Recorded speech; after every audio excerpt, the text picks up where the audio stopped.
আসসালামু আলাইকুম, শুভেচ্ছা, স্বাগতম। প্রিয় দর্শক, একটা সংবাদ, আমাদের দেশে যে ঝড় বৃষ্টি বজ্রপাত হয় ওই ব্যাপার নিয়ে সংবাদ। প্রতি বছরই বজ্রপাতে অনেক মানুষের প্রাণ যায়। বিভিন্ন জেলায় এটা হয়, বিশেষ করে বাংলাদেশে মার্চ এপ্রিল থেকে শুরু করে এদিক থেকে শুরু হয়, কয়েক মাস এরকম চলে। ওই ব্যাপার নিয়ে সংবাদ। বিপদের নাম এখন বজ্রপাত। বজ্রপাতে গতকাল কুমিল্লা, কিশোরগঞ্জ, নেত্রকোনা, হবিগঞ্জ, সুনামগঞ্জ, চাঁদপুর, মৌলভীবাজার, ব্রাহ্মণবাড়িয়া ও শরীয়তপুরে 17 জন মারা গেছে। বোঝেন এলা দর্শক, কতগুলা লোক মারা গেছে। এদিকে গতকাল আবহাওয়া অফিস পূর্বাভাস দিয়েছে দেশের 9টি অঞ্চল রংপুর, দিনাজপুর, রাজশাহী, পাবনা, বগুড়া, ঢাকা, টাঙ্গাইল, ময়মনসিংহ এবং সিলেট অঞ্চলের উপর দিয়ে জোরো হাওয়া বয়ে যেতে পারে। তাই এসব এলাকার নদী বন্দরে তোলা হয়েছে 1 নম্বর সতর্কতার সংকেত। বজ্রপাতে মৃত্যুর বিষয়ে প্রতিনিধিদের পাঠানো খবর।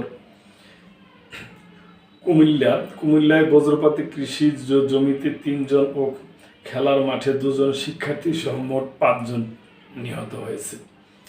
কুমিল্লার বরুড়া, মুরাদনগর ও দেবিদ্বার উপজেলায় এসব দুর্ঘটনা ঘটে। কুমিল্লার বরুড়া উপজেলার খোসবাস ইউনিয়নের পায়ালগঞ্জ গচ্ছ গ্রামে বজ্রপাতে 2 স্কুল ছাত্রের মৃত্যু হয়েছে। দুপুরে এ ঘটনা ঘটে। উভয়েই বড়হরিপুর উচ্চ বিদ্যালয়ের 6ষ্ঠ শ্রেণীর ছাত্র। নিহত কিশোর 2 জন হচ্ছেন পয়ালগচ্ছ গ্রামের মৃত খোকন মিয়ার ছেলে ফাহাদ হোসেন 13 বছর এবং আব্দুল বারেক মিয়ার নাতি সাইমন হোসেন 13 বছর। দুজনেই ছোট। অপরদিকে কুমিল্লার মুরাদনগর উপজেলায় কৃষি জমিতে কাজ করতে গিয়ে বজ্রপাতে 2 জন কৃষক নিহত হয়েছে। এ সময় আহত হয়েছে আরও 3 জন। এ ঘটনার পর থেকে আহতরা শ্রবণ শক্তি হারিয়েছেন বলে জানা গেছে। নিহতরা হলেন কুরবানপুরের গ্রামের বীরচরণ দেবনাথের ছেলে নিখিল চন্দ্র দেবনাথ ও আন্দিকুট ইউনিয়নের দেওগুড়া গ্রামের জসিমউদ্দিন ভূঁইয়ার ছেলে জুয়েল ভূঁইয়া। মুরাদনগর উপজেলার পূর্ব ইউনিয়নের কুরবানপুর পূর্বপাড়া কবরস্থানের পাশে এ বজ্রপাতের ঘটনা ঘটে। এছাড়া দেবিদ্বার উপজেলার সাহারাপাড়ায় বাবার সঙ্গে কৃষি জমি থেকে ধান আনতে গিয়ে মিম আক্তার নামে এক স্কুল ছাত্রীর মৃত্যু হয়।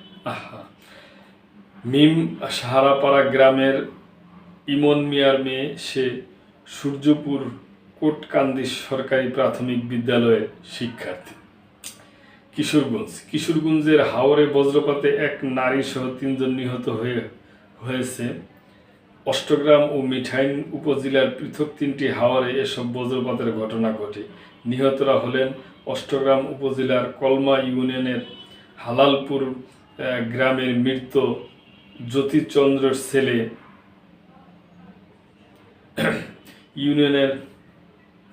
ছেলে ইদ্রিস দাস 30 বছর বয়সী ও খয়েশপুর আবদুল্লাপুর ইউনিয়নের খায়রপুর গ্রামের ইদ্রিস মিয়ার ছেলে স্বাধীন মিয়া।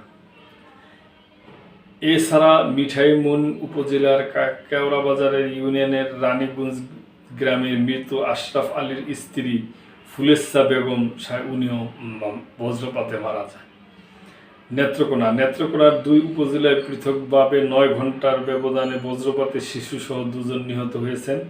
মদনে সকাল 7টার দিকে আরাফাত মিয়া বয়স 10 নামের শিশু নিহত হয়। এর আগে গত রবিবার রাত 10টার দিকে জেলার কলমাকান্দা উপজেলার নাজিরপুর ইউনিয়নের খায়রুনধুন মধ্যপাড়া গ্রামে দিদারুল হক নামের এক মাদ্রাসা শিক্ষক নিহত হয়। দর্শক, খুবই দুঃখের ব্যাপার। হবিগঞ্জের বানিয়াচর উপজেলার উপরে হাওরে বজ্রপাতে দুর্বা দাস ৩৫ বছর নামে এক ধান কাটা শ্রমিক নিহত হয়েছে। এছাড়া এ ঘটনায় আহত হয়েছেন আরও ৩ জন। সকালে এ ঘটনা ঘটে বজ্রপাতে নিহত ব্যক্তি উপজেলার আরিয়াপুর গ্রামের কালীবাসী দাসের ছেলে। সুনামগঞ্জের শাল্লা উপজেলায় বজ্রপাতে নীরমতা তালুকদার নামের এক কলেজ ছাত্র মৃত্যু হয়েছে। সকালে উপজেলার আটগাঁও গ্রামের বুড়িগাঙ্গা হাওরে এই ঘটনা ঘটে।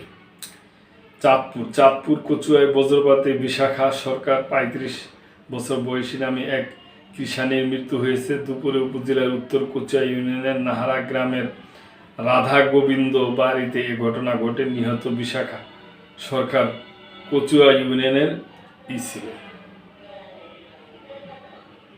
মৌলভীবাজার বড়লেখা উপজেলার উত্তর শাহরাপুর ইউনিয়নের শীতপুর গ্রামে ধান কাটার সময় বজ্রপাতে মাখন রবি দাস নামে এক চা শ্রমিকের মৃত্যু হয়েছে। বিকাল ৩:৩০টার দিকে এ ঘটনা ঘটে। নিহত মাখন ওই ইউনিয়নের ওহিদাবাদ চা বাগানের মৃত শঙ্কুরা রবি দাসের ছেলে। ব্রাহ্মণবাড়িয়া বাঞ্চারাপুরে মাঠে কাজ করার সময় বজ্রপাতে এক কৃষক মারা গেছেন। এ সময় আহতরা হয়েছেন আরও একজন। দুপুরে উপজেলার সোনারপুর ইউনিয়নের চর মরিচাকান্দি বিলপাড়া এলাকায় এ ঘটনা ঘটে। মৃত্যু মানিক মিয়া চর মারিচাকান্দি বিলপাড়ার বাসিন্দা। আহত হয়েছেন হানিফ মিয়া নামে আরেকজন ৬৫ বছর বয়সী। শরীয়তপুর ভেদারগঞ্জ উপজেলার সখীপুরে বজ্রপাতে শেফালী বেগম নামে এক নারীর মৃত্যু হয়। বজ্রপাতে শেফালী বেগম নামে এক নারীর মৃত্যু হয়েছে দুপুর ২টার দিকে সখীপুর ইউনিয়নের ব্যাপারী কান্দিপাড়া এলাকায় এ ঘটনা ঘটে। তিনি সখীপুর ইউনিয়নের ১ নম্বর ওয়ার্ডের ব্যাপারী কান্দি গ্রামের বাসিন্দা কৃষক সোহাব ব্যাপারীর স্ত্রী। শুক্রবার পর্যন্ত ভারী বৃষ্টির পূর্বাভাস। তাপপ্রবাহের মধ্যেই ঢাকাসহ সারা দেশে শুরু হয়েছে বৃষ্টি। আগামী শুক্রবার পর্যন্ত বৃষ্টির আভাস দিয়েছে আবহাওয়া অধিদপ্তর। গতকাল দুপুরের দিকে রাজধানীর গুলশান, বাড্ডা, মহাখালী, আগারগাঁও, সংসদ ভবন এলাকাসহ বিভিন্ন জায়গায় বৃষ্টি রয়েছে। স্বস্তি প্রকাশ করেছেন মহানগরবাসী। আবহাওয়াবিদ এ.কে.এম. নাজমুল হক বলেন, আগামী ৩-৪ দিন এমন বৃষ্টি থাকবে। এরপর বৃষ্টিপাতের প্রবণতা কমে তাপমাত্রা কমবে। কম বেশি সারা দেশেই বৃষ্টি হচ্ছে। ঢাকায় খুব একটা হবে না এমনই পূর্বাভাস দেওয়া হচ্ছে। ঢাকার খুব ৫ থেকে ৬ মের আগে তাপপ্রবাহ শুরুর সম্ভাবনা নেই। আবহাওয়ার নিয়মিত বুলেটিনে বলা হয়েছে, পরবর্তী ২৪ ঘন্টা রংপুর, রাজশাহী, ঢাকা, ময়মনসিংহ, খুলনা, বরিশাল, চট্টগ্রাম ও সিলেট বিভাগের কিছু কিছু জায়গায় স্থায়ীভাবে দমকা হাওয়া সহ বজ্র বৃষ্টি হতে পারে। গতকাল সকাল ৬টা পর্যন্ত দেশের সর্বোচ্চ ৪১ মিলিমিটার বৃষ্টি ঝরেছে রংপুর ও পঞ্চগড়ের তেঁতুলিয়ায়। এছাড়া ২-১ জায়গায় কম বেশি বৃষ্টি হয়েছে। পরবর্তী ২৪ ঘন্টায় সারা দেশের দিনের তাপমাত্রা ১ থেকে ২ ডিগ্রি সেলসিয়াস এবং রাতের তাপমাত্রা সামান্য কমার আভাস পাওয়া গেছে পূর্বাভাসে। দর্শক, এটা খুবই দুঃখজনক ব্যাপার, আর এটা কিছু করাও না। এটা প্রকৃতির ব্যাপার যে বজ্রপাতে যে কত মানুষ বিভিন্ন জেলায় মারা গেছে। তা আমরা মনে করি যে এটা সতর্কতার ব্যাপার আছে। আপনারা যারা আছেন আপনারা সতর্ক থাকবেন এই ব্যাপারে। বিভিন্ন নিয়ম কানুন আছে, ওগুলা পালন করে সতর্কতার সাথে চলাফেরা করতে হইব। তার কারণ এই কয়েকটা মার্চ থেকে শুরু করে এই কয়েকটা মার্চে এই বজ্রপাত হয় এবং বিভিন্ন ঝড়ো বৃষ্টি হয়। তো দর্শক, আজকে এই পর্যন্তই। ভালো থাকবেন। আল্লাহ হাফেজ।